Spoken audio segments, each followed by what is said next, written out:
मैं गई, मैं पावजी मंदिर हूँ, 50 साल पुरानो बैठ गया। मैं सफाई करने टापर गया, 5-7 आया मालिक आदमी। फिर मैंने क्यों मिंदर साहब क्यों करे, मैं कि मंदिर है करा कोनी के बाहर निकल, मैं क्यों निकलूं।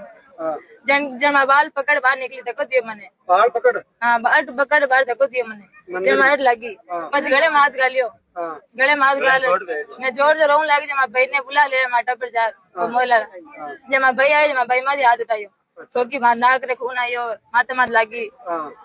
फिर बाद में क्या पुलिस आए पूरे मोल आयो ना, जन मैं दोनों बचाए, नहीं तो मार देता दोनों। और धमकी दी है कि मैं 3 दिन मार दूंगा हम दोनों। अच्छा, थाने लेगा गई? थाने में खुद गया। अच्छा, ते खुद थाने गया? मैं थाने गया, महिला थाने गया, महिला थाने गया पहले महिला थाने गया। जब मैं भेजे कोतवाली में, पाँच कोतवाली गया, जब महिला थाने भेजा, पाँच कोतवाली भेजे, महिला थाने गया, कोतवाली भेजा, पाँच कोतवाली गया। जब बार सुनाई करी वहाँ मैं आया एसपी कने, एसपी पे वापस के ऊपर जाई जो कोतवाली जाओ नंबर ले ली। थाने में कहीं घटना हुई था? देखो दे बाहर निकले पहले तो थाना मुंह, हाँ कोतवाली थाना मुंह। कल गए थे तो कल हमारे को धक्का देके बाहर निकाला किसने? पुलिस ने धक्का दिया। नाम लिखा हुआ था किसी का? हाँ वेदपाल सिंह। मैं नहीं जानता। सीए साहब खुद ने धक्का देके बाहर निकाला। कल की बात है, कल की घटना थे। उसमें ना वेदपाल सिंह ने मेरे को, मेरी मम्मी को, मेरी बहन को और मेरी मासी को धक्का देके बाहर निकाला। बोला निकल जाओ इधर से। फिर पीछे से आवाज देके बोला आओ आओ आपकी वापस रिपोर्ट लिख रहे हैं, आप एसपी के पास मत पेश हो। फिर एसपी के पास पेश हुए, फिर हमारे को वापस उधर भेजा कोतवाली। ये घटना कब की? आज की कल की? कल की। और आज और मारा था। आज वेदपाल सिंह ने, हम एफआईआर की रिपोर्ट लेने के लिए गए थे, वापस थाने मेडिकल करवा के एफआईआर रिपोर्ट लेने के लिए गए हुए थे। तब मैं बाहर चला गया था और उन्होंने बोला, वेदपाल ने बोला कि इधर आके उसे बुला के लेके आओ। अगला पुलिस तो क्या थे जाबरो, हम बड़े एसपी बुलाया थाने पर जाबरो। जब एक और पुलिस भाई मन के रुको 5 मिनट, मैं क्या भाई तो बात की मानती ना बुलाया कि तंग टांगड़ तोड़ दे थे, सरकारी मतलब सरकारी जमीन में कब्जा करने चाहते हैं।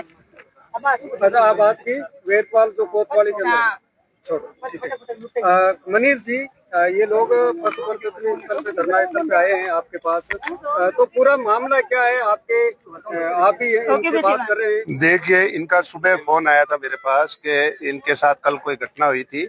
उसके बाद में ये आज कोई एफआईआर लेने कोतवाली थाने गए थे, तो इनके साथ थाने में भी मारपीट हुई। तो ये यहाँ पे कलेक्ट्री के सामने बैठे थे, वहीं से इन्होंने फोन किया। सरपंच साहब भी एक है हमारे, उन्होंने भी फोन किया। तो बात की, जब इन्होंने बताया कि हमारे साथ थाने में मारपीट हुई, तो मैंने इनको यहाँ पर बुलाया पशु प्रदर्शनी स्थल पर। मैं हमारा धरना चल रहा है, यहीं पे बात करते। जब ये आए तो इन्होंने पूरी कथा बताई जो वो, मतलब आप देखिए कि ये बच्ची मंदिर की सफाई तो कर रही थी, कौन सा पाप कर रही थी? मान लो कोई घुमंतु उसमें आती है जाति में, तो ये क्या अपराध है क्या? ये मतलब एक जाति द्वेष से किया गया अपराध है, जिसमें इस बच्ची को मारा गया। और सिर्फ बच्ची को उससे नहीं मारा गया, जातिगत उससे नहीं मारा गया, पुलिस से भी पिटवाया गया इनको। आप ये देखिए, ये बच्ची के यहाँ पे गले पे जो निशान है, ये सारे के सारे बाद में आए हैं। इनसे मारपीट की गई है। धमकी भी क्या आज के बाद?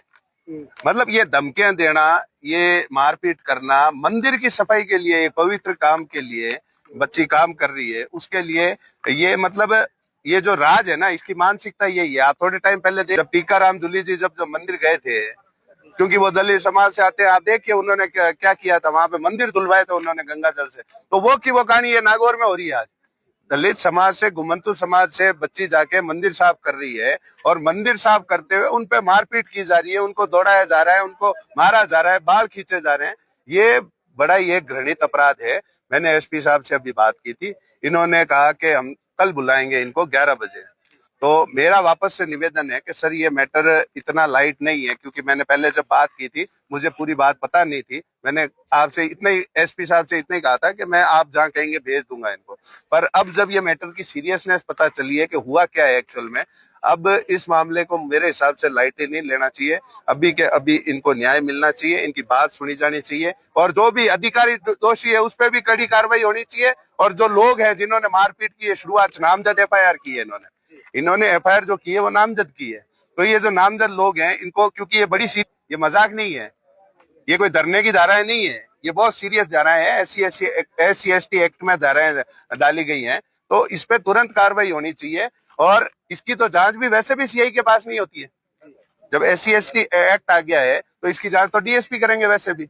तो डीएसपी साहब को यहाँ पर ही आकर, क्योंकि ये देखिए बहुत ज्यादा डरे हुए लोग हैं, अभी ये यहीं पे ही बैठे हैं, जब से ये आए हैं घंटा 2 घंटा हो गया इनको, ये यहीं पे ही डरे हुए बैठे हैं। तो मेरा निवेदन है कि डीएसपी साहब जो भी है, जांच जो भी करेंगे, वो एक बार यहाँ पर आ जाएं, सबके सामने एक बार बात हो जाए, जहाँ जिसको जो रिकॉर्ड पर लेना है वो हम दिलवा देंगे इनसे। पुलिस थाने के अंदर अगर कोई फरियाद लेके जाता है तो उनके साथ में ये घटना होना कहाँ तक न्यायोचित है? भाई न्यायोचित तो कुछ भी नहीं है, आप देख लीजिए ना, यहाँ तो प्रशासन, यहाँ तो पुलिस राज ऐसे ही चल रहा है, धक्का मुक्की करते हैं, खुद मुकदमे डालते हैं किसानों पे। यहाँ पे मारपीट की, इनके साथ पहले मारपीट हुई है, रिपोर्ट दर्ज करवाने गए, इनसे ही मारपीट कर, मतलब कोई कानून क्या नहीं है, या नागौर पूरा का पूरी दिया है कि बस जंगल राज ही चलाना है यहाँ पर। तो मेरा कहना है कि एसपी साहब को इस मामले को लाइटली नहीं लेना चाहिए, समझदार इंसान है एसपी साहब, वो इसको लाइटली ना ले, इसको मतलब हैवी हैंड से हैंडल करे। वो ये कोई मजाक की बात नहीं है, दलित समाज के बच्चों को, बच्चियों को इस तरह से मारना, पीटना, धमकियां देना,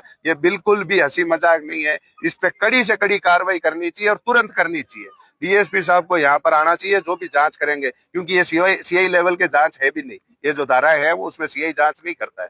तो इसमें जो भी डीएसपी है वो आए और वो यहाँ पर बात करके वो जहां ले जाना चाहे, जो स्टेटमेंट दर्ज करवाना चाहे हम दर्ज करवा देंगे, लेकिन अब मारपीट होने नहीं देंगे, हम साथ में रहेंगे। सर आप लोगों की अब मांग क्या है? मांग यही है, हम यहाँ पे पशु प्रदर्शनी स्थल में बैठे हैं, ये लोग भी धरने में यहाँ पे साथ में ही बैठे हैं। डीएसपी साहब, एसपी साहब, डीएसपी साहब को यहीं पर भेजें, पहले यहाँ बातचीत होगी, उसके बाद में जो भी करना होगा बाद में करेंगे। आप जिस थानेदार ने, जो कोतवाली इंचार्ज है, उन्होंने मारपीट की, उनके खिलाफ क्या एक्शन? भाई उनको तो तुरंत सस्पेंड करना चाहिए ना, ये तो सामने सबूत रहे, अगर वो जांच कर ले उनको तो तुरंत सस्पेंड करें, उनको निलंबित करना चाहिए। थाने में आपके पास कोई फरियाद लेकर आए, कोई आपके पास एफआईआर लेने आए और उसको आप मार दो, और वो भी दलित समाज से, मतलब पहले ही जिस पे अत्याचार हुआ है उसको आप दुगना मारोगे, मतलब मरियोड़ा नहीं मारे तो कहीं गए भीतर नागौर पुलिस होगी। तो आ बात बिल्कुल बर्दाश्त हुआ कोनी। डीएसपी साहब अटे पधारे, अटे मैं सारी बात सामने करा और आगे साथे अब कोई अकेला को नहीं है, मैं सगड़ा साथे खड़िया आने और आने न्याय दिलार रहे। और कोई भी किसी को भी अगर आ गलत फहमी है कि मैं मारपीट कर ले वार अबे की कर ले वहां, तो हाथ लगा बता दीजो अबे तो अबे की कोनी हुए। अब तो इनको न्याय मिलेगा, चाहे वो सीआई सस्पेंड हो, चाहे वो इनके साथ इनके प्रति जो कार्रवाई, इन्होंने जो नामजद लिखा है उनके प्रति क्या कार्रवाई हो। डीएसपी साहब यहाँ पर आए, यहाँ पर ही बातचीत होगी। अब तो सफाई के लिए मंदिर के अंदर गई थी और एक घृणित मानसिकता के साथ इस बच्ची के साथ कुछ लोगों ने जो मारपीट की, तो ये अपनी न्याय की उम्मीद के साथ थाने के अंदर गए। तो पीड़ित पक्ष की तरफ से बताया जा रहा है कि थाने में जाने के बाद जो कोतवाल है, वेदपाल सिमरान है, इन्होंने इनके साथ, बच्ची के साथ बदसलूकी की, बच्ची के साथ मारपीट की। तो 21वीं सदी में अपन बात करते हैं कि अपन सर्व समाज, सभी जाति धर्मों के लोग एक जाति पर बैठेंगे। अगर ऐसी मानसिकता रखेंगे कि भाई ये पिछड़े समाज के, दलित समाज के लोग हैं, इनके साथ थानों में आज भी मारपीट हो रही है, तो मेरे हिसाब से ये किसी भी तरीके से उचित नहीं है। जैसा कि मनीष जी ने बताया कि भाई पीड़ित परिवार जब तक यहाँ बैठा है और जब तक इनकी मांगों पर सहमति नहीं बनती और कोतवाल पर उचित कार्रवाई नहीं होती, तब तक हम तमाम लोग हैं जो इनके पक्ष में खड़े रहेंगे।